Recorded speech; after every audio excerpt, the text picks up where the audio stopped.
Ketika kamu belanja di supermarket, kamu bisa dengan mudah menemukan teh dari India, stroberi dari Korea Selatan, kurma dari Arab, bahkan beras dari Jepang. Semua bisa kamu temukan di satu tempat dengan harga yang cukup terjangkau. Kamu gak perlu keluar negeri untuk membeli barang-barang tersebut.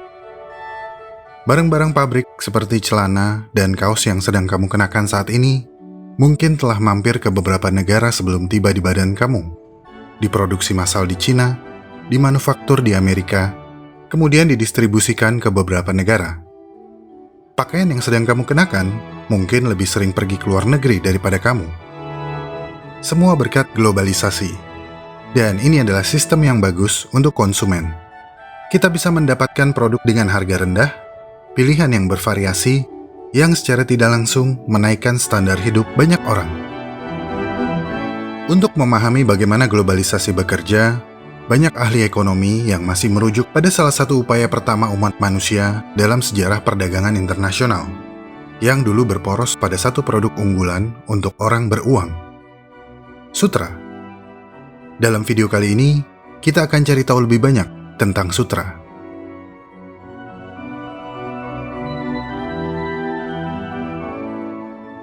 Saat ini, kamu mungkin bisa melakukan transaksi dalam hitungan detik.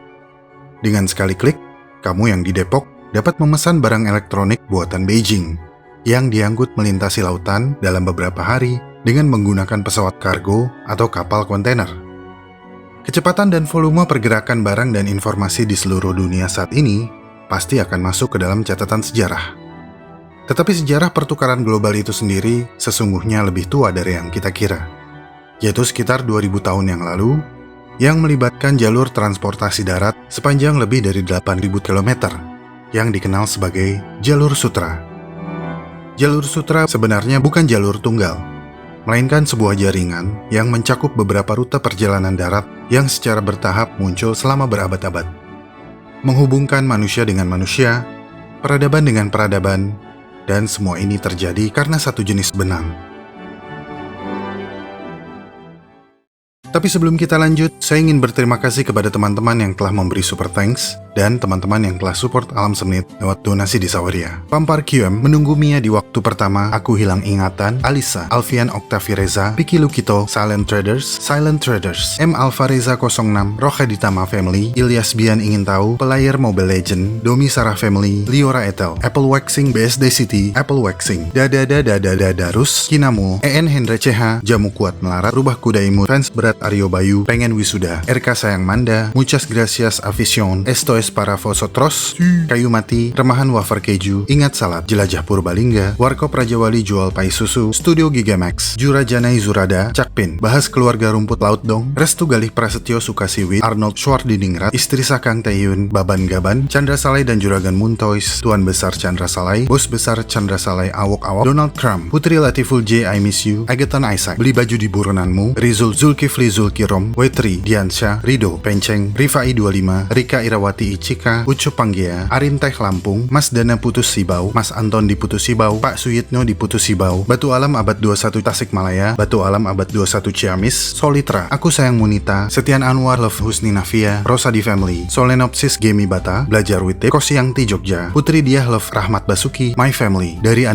Zaidan Azam, 46 Lemari, J Lovers Ponorogo, Cengek Ongki Uli, dan Mansur United.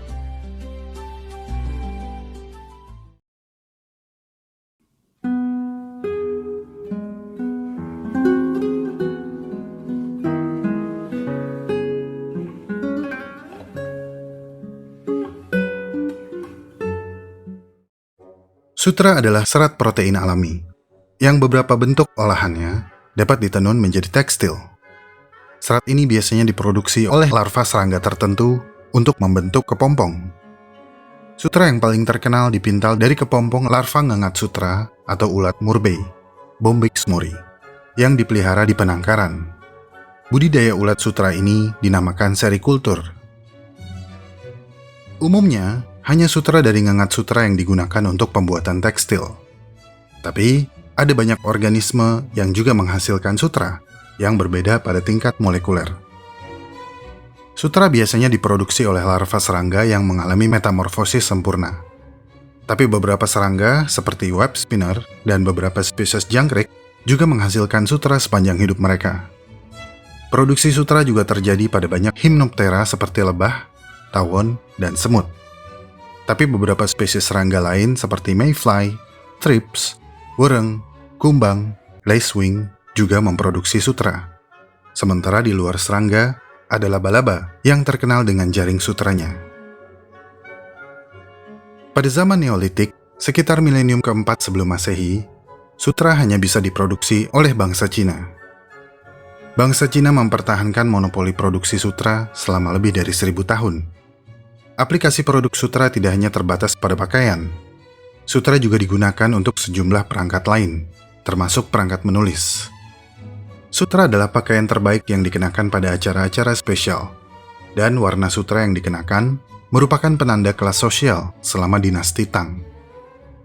Pada era dinasti Song, pencapaian utama dalam produksi sutra adalah penyempurnaan kesi, yaitu sebuah permadani sutra yang sangat halus yang ditenun pada alat tenun kecil dengan jarum sebagai shuttle.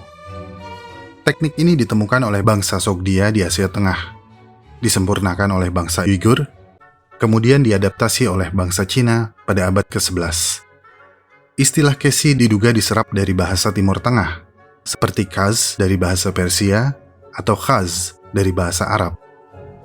Tenun sutra kemudian menjadi industri utama dan salah satu komoditas ekspor utama Cina di masa kekuasaan dinasti Han. Mereka melakukan perdagangan dengan rute karavan atau kafilah melintasi Asia Tengah, membawa sutra dari Cina ke Suriah hingga ke Roma. Dari sinilah nama jalur sutra didapatkan. Lambat laun, tekstil dari Cina di masa kekuasaan dinasti Han telah sampai ke Mesir, Mongolia Utara, hingga Turkistan. Sutra juga digunakan oleh penguasa dinasti Han sebagai hadiah diplomatik, serta untuk menyogok atau membeli bangsa nomaden seperti Mongolia, memberi mereka rasa kemewahan. Serikultur mulai menyebar ke Jepang sekitar tahun 300 Masehi. Kemudian pada tahun 522 Masehi, Bizantium berhasil mendapatkan telur ulat sutra dan memulai serikultur atau budidaya ulat sutra. Bangsa Arab juga mulai memproduksi sutra pada waktu yang sama. Akhirnya, semua bangsa pada masa ini mulai memahami dan memproduksi kain sutra dengan cara mereka sendiri. Akibatnya, ekspor sutra Cina menjadi kurang bernilai. Meskipun demikian, Cina masih mempertahankan dominasi atas pasar sutra mewah. Karena pengalaman bangsa Cina memproses sutra, kain yang mereka hasilkan lebih berkualitas daripada produk bangsa lain yang baru memulai serikultur. Perang salib juga membawa produksi sutra ke Eropa Barat, khususnya ke banyak wilayah di Italia. Ini kemudian menjadi ledakan ekonomi. Italia mulai memproduksi dan mengekspor sutra ke seluruh Eropa. Perubahan teknik manufaktur juga terjadi selama abad pertengahan, didukung oleh kehadiran perangkat modern seperti roda pemintal benang. Pada abad ke-16, Prancis bergabung dengan Italia dalam mengembangkan bisnis perdagangan sutra yang sukses. Revolusi industri kemudian mengubah industri sutra di Eropa secara besar-besaran. Ini akibat dari inovasi mesin pemintal kapas. Produksi kapas menjadi berlipat, sehingga harga jual menjadi jauh lebih murah. Akibatnya, produksi sutra yang lebih rumit mulai ditinggalkan. Tapi kemudian kehadiran teknologi tenun yang baru kembali meningkatkan efisiensi produksi sutra. Salah satu pemicunya adalah berkat penciptaan mesin tenun jacquard yang dikembangkan khusus untuk menenun sutra. Akan tetapi, epidemi melanda Eropa. Beberapa penyakit yang menyerang ulat sutra di sana menyebabkan penurunan produksi yang signifikan, terutama di Prancis, yang industrinya luluh lantak dan tidak kembali pulih. Akhirnya pada abad ke-20, Cina kembali mendapatkan peran awal mereka dalam produksi sutra, disusul oleh Jepang yang sangat serius mengembangkan serikultur. Cina sekarang sekali lagi telah menjadi produsen sutra terbesar di dunia. Munculnya bahan kain baru seperti nilon yang mirip sutra mengurangi minat banyak orang terhadap sutra di seluruh dunia. Akibatnya, sutra otentik sekali lagi menjadi barang mewah yang langka.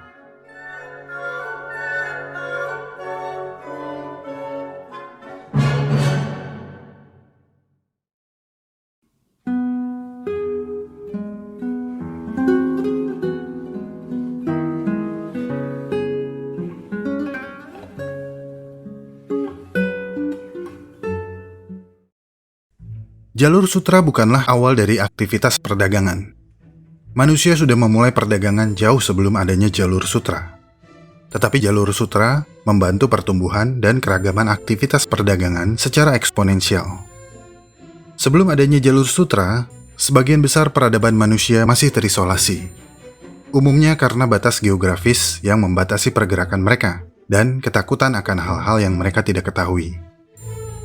Namun sekitar abad kedua sebelum Masehi, Cina dan Asia Tengah mulai menjelajah dengan menciptakan jalur darat. Mereka menjual, bertukar produk, dan terkadang bertukar gagasan kepada suku-suku nomaden. Kadang-kadang pertukaran ini sukses, tetapi tidak jarang pertukaran ini diiringi oleh pertumpahan darah. Meskipun demikian, jalan-jalan yang mereka lalui ini akhirnya berkembang menjadi jaringan kompleks jalur perdagangan darat dan laut yang membentang dari Mediterania ke India hingga ke Asia Tenggara. Banyak barang yang berbeda yang beredar di sepanjang jalur sutra, tetapi yang paling umum adalah sutra. Materi kain ini berdampak besar pada masyarakat manapun yang mendapatkannya.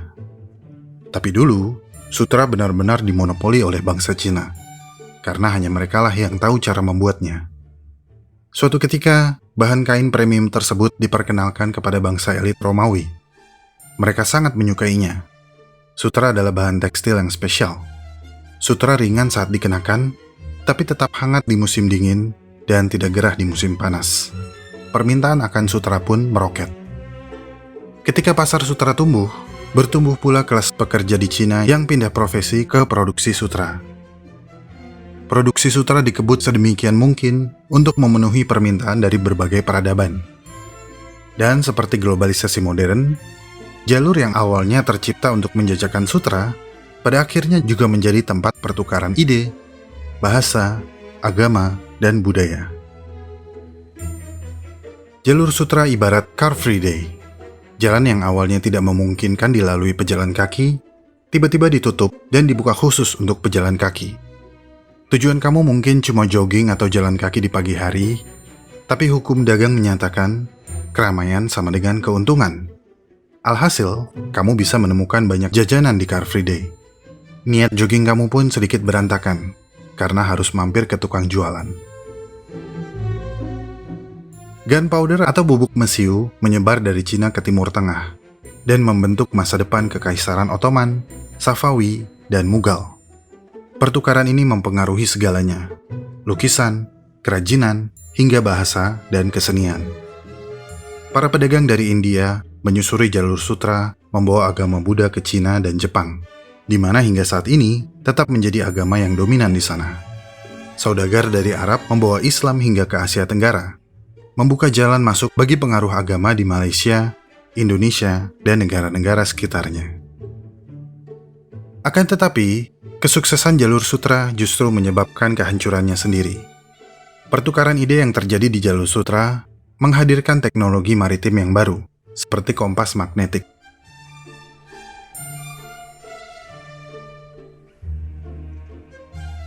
Penemuan ini kemudian sampai ke Eropa, memunculkan tren eksplorasi laut mencapai area yang lebih jauh dengan lebih cepat, membuat rute darat yang panjang menjadi usang dan akhirnya ditinggalkan. Banyak sejarawan berpendapat bahwa dampak terbesar jalur sutra bukanlah penyebaran produk, melainkan penyebaran ide atau gagasan. Jalur sutra sangat bermanfaat bagi peradaban awal. Pertukaran ide dan budaya membawa manfaat yang lebih besar bagi kemajuan pesat dalam seni dan teknologi sebuah peradaban, serta hubungan diplomasi di antara beberapa negara. Namun, saat ini, banyak yang berpendapat kalau globalisasi memiliki pengaruh yang buruk. Ekonomi global memiliki peran terhadap hilangnya ciri khas dari sebuah budaya, tradisi, bahkan bahasa. Contoh konkretnya adalah mata uang. Untuk mendukung kemudahan pertukaran dan perdagangan, sebagian besar negara Eropa telah meninggalkan denominasi nasional mereka dan mengadopsi mata uang euro. Sementara, tidak sedikit negara lain yang melakukan hal yang sama dengan mengadopsi dolar Amerika Serikat. Globalisasi juga berperan menyebabkan kematian ribuan bahasa, sehingga beberapa ahli memperkirakan pada tahun 2100, bahasa yang ada saat ini hanya akan tersisa setengahnya. Jalur sutra meninggalkan dampak bagi banyak peradaban, bahkan peradaban yang tidak terhubung langsung. Saat ini, koneksi global telah membentuk hidup kebanyakan orang jauh berbeda dari sebelumnya. Dampak globalisasi terhadap budaya dan ekonomi tidak dapat disangkal. Tapi apapun kelebihan dan kekurangannya, ini bukanlah fenomena yang baru. Pegunungan, gurun, dan lautan yang memisahkan kita sekarang bisa kita taklukkan dengan pesawat terbang. Kita bisa mengobrol dengan orang di negara lain berkat kabel komunikasi lintas benua dan sinyal yang menembus ruang angkasa. Kita tidak bisa mendapatkan itu semua tanpa jasa kafilah atau karavan yang berpergian selama berbulan-bulan untuk informasi yang secuil. Semua tidak akan mungkin terjadi tanpa peradaban perintis yang berakhir menciptakan jalur sutra, jaringan internasional pertama dalam sejarah.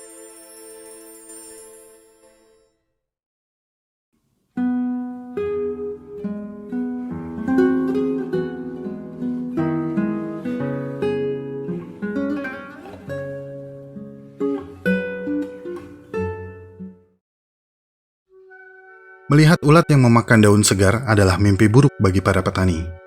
Tapi beda dengan ulat yang ini, mereka justru dipersilahkan memakan daun sebanyak mungkin, sampai gemuk. Ini adalah ulat sutra, yang merupakan produsen utama benang sutra.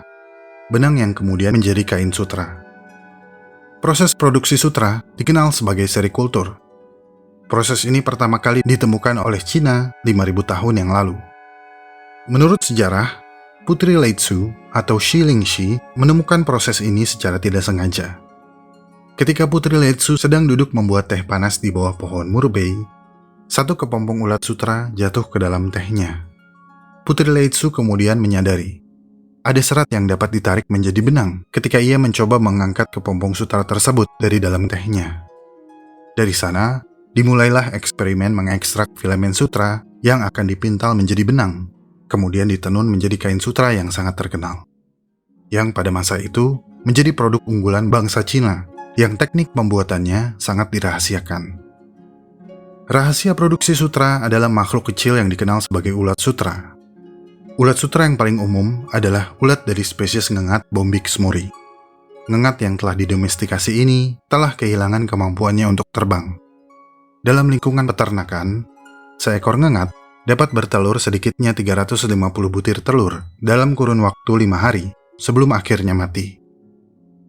Telur harus disimpan pada suhu 18 derajat Celcius hingga 25 derajat Celcius. Ulat sutra yang baru menetas akan diberi makan daun murbei atau mulberry selama 1 bulan. Ulat kecil ini akan makan, dan makan, hingga ukurannya membengkak 10.000 kali lipat. Begitu mereka memiliki energi yang cukup, mereka akan mencari tempat yang terisolasi dan minim cahaya. Kemudian menghabiskan waktu selama 3-4 hari untuk membuat kepompong sutra yang akan membungkus tubuh mereka yang dalam tahap pupa. Setelah 9 hari, kepompong sudah siap dipanen. Pertama, mereka dicelupkan ke dalam air panas untuk melonggarkan filamen agar mudah dilepaskan. Setiap kepompong akan menghasilkan filamen tipis sepanjang 600-900 meter. Akan dibutuhkan 5-8 kepompong untuk dipintal menjadi satu helai benang sutra. Beternak ulat sutra dan menenun sutra adalah proses panjang dan melelahkan. Sekitar 34 juta orang di seluruh dunia secara langsung bergantung pada serikultur. Usaha turun-temurun ini telah berperan mengurangi kemiskinan pada masyarakat pedesaan. Negara penghasil sutra utama adalah Cina dan India, yang diikuti oleh Brazil, Korea Utara, Thailand, dan Vietnam. Ada pepatah dari Vietnam yang berbunyi, peternak babi bisa makan sambil duduk, tapi peternak ulat sutra harus makan sambil berdiri. Ini karena ulat sutra membutuhkan perhatian khusus sampai mereka membentuk kepompong. Petani harus tetap menjaga ulat sutra dengan hati-hati. Perhatian utama adalah pada pakan dan suhu lingkungan. Apakah ada sutra lain selain dari Bombyx mori? Ada, tapi tidak umum. Alasan utama kenapa sutra dari Bombyx mori dipilih adalah karena ketahanan atau durabilitasnya dan mudah dimodifikasi. Selain itu, sutra dari Bombyx mori dapat meresap pewarna dengan sangat baik, tidak seperti material lain. Ini karena bentuk radius filamennya yang lebih menyerupai prisma segitiga daripada bulat silinder. Dan ini akan mengintensifkan warna apapun yang diterapkan. Penampilan kain sutra yang berkilauan disebabkan oleh struktur serat yang seperti prisma segitiga itu, yang memungkinkan kain sutra untuk membiaskan cahaya yang masuk pada sudut yang berbeda. Plus, tidak ada serat sutra tunggal yang seragam, sehingga sutra menghasilkan warna unik yang berbeda. Sesungguhnya ada beberapa jenis sutra liar yang diproduksi oleh ulat selain ulat sutra murbei, seperti produksi sutra eri di Assam, India. Namun skala produksi sutra selain sutra murbei jauh lebih kecil. Ada beberapa alasan untuk hal ini. Pertama, karena spesies liar tersebut belum didomestikasi cukup lama, menyebabkan adanya perbedaan warna dan tekstur sutra, sehingga hasil akhirnya kurang seragam. Kedua, kepompong yang dikumpulkan di alam liar biasanya memiliki kepompong yang sudah matang, atau pupa di dalamnya sudah keluar dari kepompong, sehingga benang sutra yang membentuk kepompong telah robek, dan sutra yang merangkainya menjadi lebih pendek. Ketiga, banyak kepompong liar memiliki lapisan mineral sebagai pencegahan terhadap serangan dari luar, sehingga agak sulit untuk menarik untaian sutra yang panjang. Itulah mengapa sutra murbei yang sudah populer lebih unggul dibandingkan sutra liar yang lain. Pada abad ke-19, seorang misionaris Prancis bernama Jacob-Paul Cambu sedang berada di Madagaskar. Ia menyaksikan warga lokal membuat hiasan untuk tempat tidur yang hampir seluruhnya ditenun dari sutra laba-laba yang hidup makmur di Madagaskar. Laba-laba Golden Orb Weaver dari genus Nephila. Kerajinan ini sangat populer pada masa itu. Namun, entah bagaimana, tenunan sutra laba-laba ini menghilang di telan waktu. Tidak ada yang tahu apa yang terjadi pada mereka. Rekam jejak tekstil berbahan sutra laba-laba yang lain adalah kaos kaki King Louis ke-14 yang dibuat pada tahun 1709. Dan sejak saat itu, belum ada lagi yang berhasil menenun dengan sutra laba-laba. Sangat disayangkan. Tapi sutra laba-laba sangat sulit untuk ditenun dengan tangan manusia. Alasan utamanya adalah laba-laba tidak mudah didomestikasikan. Mereka menggigit dan memiliki bisa, yang meskipun tidak mematikan, tapi pasti menyakitkan. Belum lagi, jika lebih dari satu ekor laba-laba disatukan, mereka akan saling menyerang. Laba-laba mati tidak akan menghasilkan sutra yang baik. Sementara, butuh waktu yang sangat lama untuk menarik sutra dari abdomen laba-laba yang masih hidup. Jika filamen sutra ditarik terlalu cepat, maka akan putus. Menarik sutra laba-laba tidak semudah merendam kepompong ulat sutra di dalam air panas. Oleh karena itu, mengumpulkan sutra laba-laba atau binatang lain untuk dijadikan bahan tekstil terbukti hampir mustahil. Tapi pada tahun 2008, ada potongan kain terbesar yang diketahui dibuat dari sutra laba-laba Golden Orb Weaver. Kain ini dibuat oleh Simon Pearce, seorang ahli sejarah seni dan tekstil, bersama Nicholas Godley. Kain ini sangat langka di dunia, karena dibutuhkan lebih dari 1 juta laba-laba dan waktu 5 tahun untuk menyelesaikan proyek tersebut. Dibantu oleh 70 orang penenun lokal. Proses ini organik, menggunakan 100% sutra laba-laba. Dan menariknya, tidak ada laba-laba yang terbunuh dalam proses pembuatan material ini. Setelah semua sutra ditarik, laba-laba tersebut dilepaskan kembali ke alam liar. Seminggu kemudian, laba-laba tersebut sudah siap dipanen kembali. Produk akhirnya adalah selembar kain emas yang dianggap paling langka di dunia.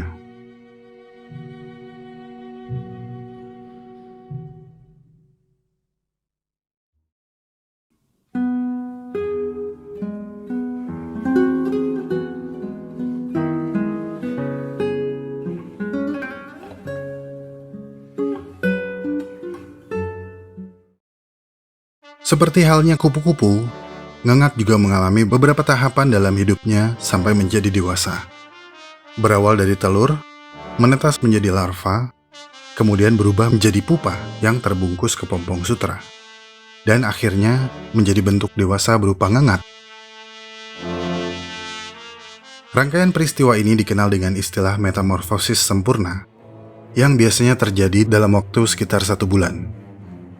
Dalam peristiwa ini ada 2 perubahan yang terjadi. Pertama, dari telur menetas menjadi bentuk ulat. Kedua, dari ulat menjadi ngengat. Dalam pertumbuhannya, ulat sutra akan mengalami beberapa kali pergantian kulit atau molting. Molting ini adalah pertanda pertumbuhan yang sehat. Sutra komersial berasal dari kepompong Bombyx mori atau ulat murbei yang secara khusus dikembangbiakan untuk menghasilkan benang sutra berwarna putih tanpa lapisan mineral di permukaannya. Biasanya ulat sutra akan membentuk kepompong dalam satu untaian benang yang tidak terputus. Itulah mengapa sutra dari ulat murbei sangat baik sebagai bahan kain yang lebih kuat. Jika berhasil keluar dari kepompong, ngengat berbulu ini memiliki sayap pendek dan tidak bisa terbang. Mengapa? Karena manusia telah membuat mereka seperti itu. Bombyx mori adalah ngengat sutra domestik yang penampilannya sudah berbeda dari kerabat liarnya. Selama kurang lebih 5.000 tahun, manusia telah membudidayakan dan membiarkan ngengat sutra, mengubah arah evolusi mereka menjadi spesies yang unik, tanpa perlu mampu terbang untuk mencari pasangan dan meletakkan telur. Semua karena manusia menginginkan benang mereka yang berkilauan. Benang ini ideal untuk membuat segalanya, dari spray satin hingga gaun glamor, dari kemeja gagah hingga lingerie mewah. Tapi benang ini sesungguhnya adalah cairan yang keluar dari mulut larva. Bisa dibilang, sutra adalah ludah mereka. Begitu ludah ini menyentuh udara, maka akan bereaksi menjadi serat yang lentur, yang kita kenal sebagai sutra. Untaian panjang yang tidak terputus yang tersusun dari 2 protein, fibroin sebagai pusat struktural, dan serisin, semacam lem yang mengikat semuanya di bagian terluar. Larva ngengat ini akan memintal sutra mentah menjadi kepompong selama 2 hingga 3 hari berturut-turut. Hasil akhirnya adalah kepompong yang terbentuk dari sehelai serat sutra, yang jika diuraikan, panjangnya dapat mencapai 600 hingga 900 meter. Casing mungil ini adalah tempat mereka berlindung, mempertahankan kelembaban dan suhu yang tepat, sebelum berubah menjadi ngengat. Tapi setelah casing nyaman ini selesai dipintal, biasanya petani akan memanen mereka. Bagi sebagian besar ulat sutra di penangkaran, ini adalah akhir perjalanan hidup mereka. Tubuh pupa di dalam kepompong akan segera mati ketika manusia merebus, mengukus, dan mengeringkan kepompong di bawah sinar matahari. Pupa diusahakan tidak keluar dari kepompong, agar gulungan benang sutra yang membentuk setiap kepompong dapat diuraikan tanpa terputus. Jika pupa berhasil berubah menjadi ngengat, maka ngengat akan keluar dari kepompong. Benang-benang berharga itu akan putus, dan nilainya akan berkurang atau tidak bernilai sama sekali. Akan dibutuhkan sekitar 2.000 kepompong utuh untuk membuat satu gaun sutra. Namun, larva ngengat sutra yang beruntung akan dibiarkan berkembang biak, kawin, dan bertelur untuk menghasilkan generasi berikutnya. Setelah berabad-abad hidup di bawah pengawasan manusia, penenun yang rajin ini telah kehilangan kemampuan terbangnya. Dan karena mereka tidak bisa terbang, kamuflase atau pola pewarnaan yang membantu mereka menyamarkan diri pun tidak diperlukan. Ngengat pucat ini kemungkinan besar tidak akan bertahan lama di alam liar. Meskipun kemampuan makan larvanya masih sangat normal, setelah bermetamorfosis, mereka hampir tidak bisa bergerak dengan cepat. Pejantan tidak bisa terbang mencari betina dengan cepat. Sementara, mereka hanya memiliki waktu 1-3 hari untuk mengulang siklus hidupnya. Akhirnya, seperti kebanyakan hewan ternak, mereka sekarang mengandalkan manusia untuk makan dan bereproduksi.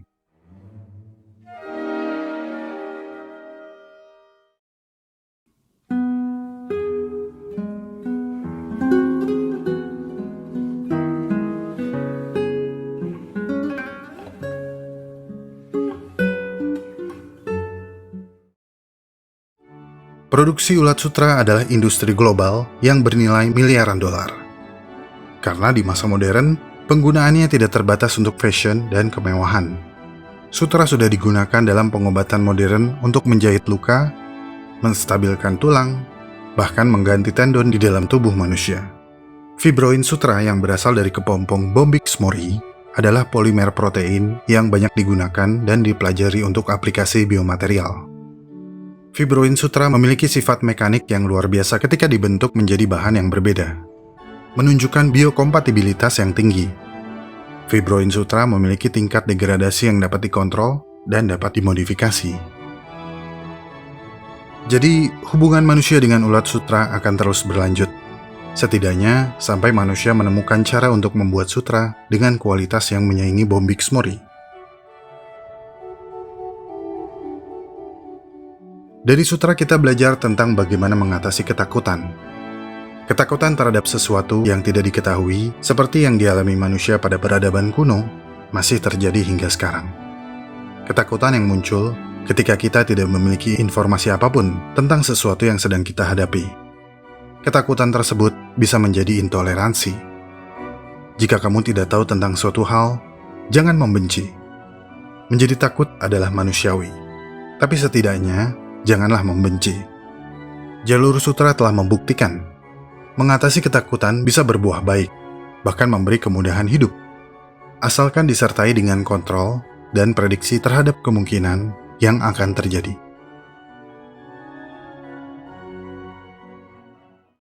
Hi everybody, today I'm going to make this very versatile silkworm fry.